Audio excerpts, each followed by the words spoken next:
Arthur Meets the President, written by Mark Brown. For my Texas friends, Melinda Murphy, Jane Strickland, Mary Langford, and Nancy O'Connor. Copyright 1991 by Mark Brown. Listen carefully, class, said Mr. Ratburn. This is a national contest, so do your best work. I love contests, said Muffy. What do I win? The winner visits the White House in Washington, said Mr. Ratburn. What do we write about? Asked Arthur. The subject is, How can I help make America great? Said Mr. Ratburn. Everyone started writing. Arthur started thinking. He thought about the time he and D.W. helped old Mrs. Tibble clean her yard. He thought about how much more they could do in the neighborhood if the whole class helped. Then he began to write. Weeks later, when Mr. Haney, the principal, was opening the mail, his hands began to shake. It's a letter from the president, he gasped. Mrs. Tingley, the secretary, fainted. Prunella, who was in the office with a stomach ache, suddenly got better. Open it, she shouted.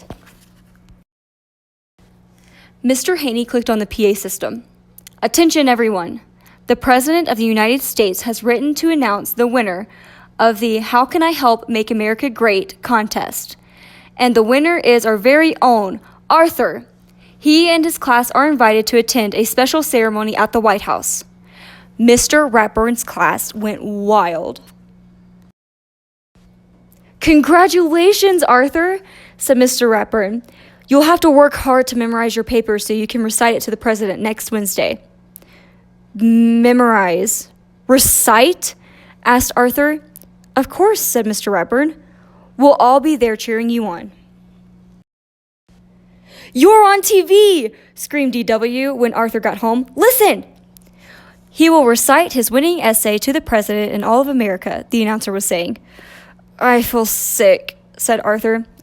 Not as sick as you'll feel whenever you're giving your speech, said D.W. There's so much to do before we leave, said Mother. Arthur, you'll need a new suit. What about me? Asked D.W. I need to look beautiful when I meet the president. The president is very busy, explained Father. He'll only have time to meet Arthur and hear him recite his essay. If I can remember it, said Arthur. Of course you can, said Father. Just relax, pretend I'm the president, and practice right now. The thought of sitting next to the president made Arthur's mind go blank. He said. Uh-oh, said D.W.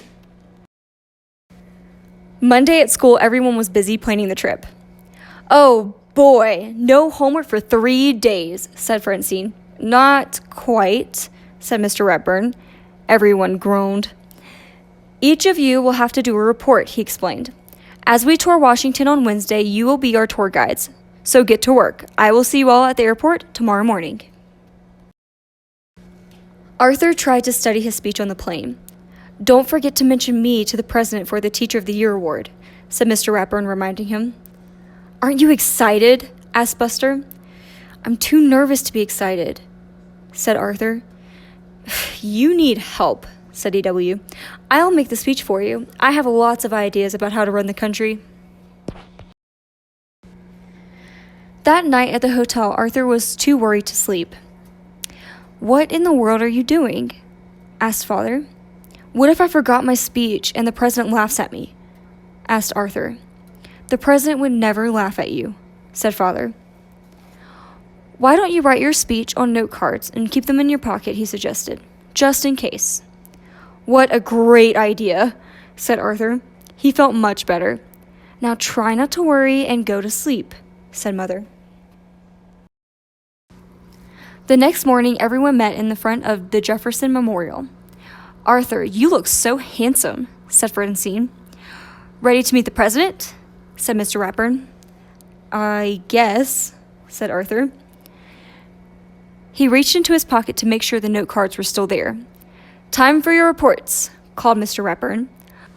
Only 1 more hour until we're due at the White House. Our first stop is the Washington Monument, the tallest building in Washington, explained Francine. 898 steps to the top. Everyone ready? Are you kidding? Said DW. I'm taking the elevator. This is the Capitol, where Congress makes the nation's laws, said Sue Ellen. I think we all know how important it is to obey the law, said Mr. Ratburn. The National Museum of Natural History has great mummies, said Buster. Follow me. No thanks, said Muffy. I'll meet you at the gift shop. The last stop was the White House. It's so big, said Arthur. Not as big as Muffy's house, said DW. The White House has 132 rooms, said the Brain. Every president except George Washington has lived here.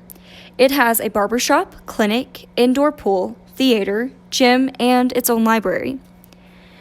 And the president's office has fancy gold curtains just like the ones in our living room, said Muffy. Excuse me, said the president's secretary. The president is arriving. Please follow me to the Rose Garden. Arthur gulped. It was almost time. He took out his note cards. Suddenly, a strong wind blew through the garden. Here comes the president! Squealed Muffy. My speech! Gasped Arthur. Relax, said Mr. Ratburn. You'll be fine. DW wasn't so sure. She had a plan. Arthur had never seen so many important-looking people. Good afternoon, Mr. President, he began. When I think about what I can do to make America great, Arthur began to feel very warm. His knees began to shake. His mind went blank. This is the worst day of my life, he thought. Suddenly, Buster giggled. Soon, everyone else joined in. Even the president was laughing. Arthur turned bright red. When Arthur realized what they were laughing at, he laughed too. Now Arthur felt much better. He recited his whole speech without forgetting a single word. And in conclusion, he said, "We can all help make America great by helping others." Good, said DW. Then help me down.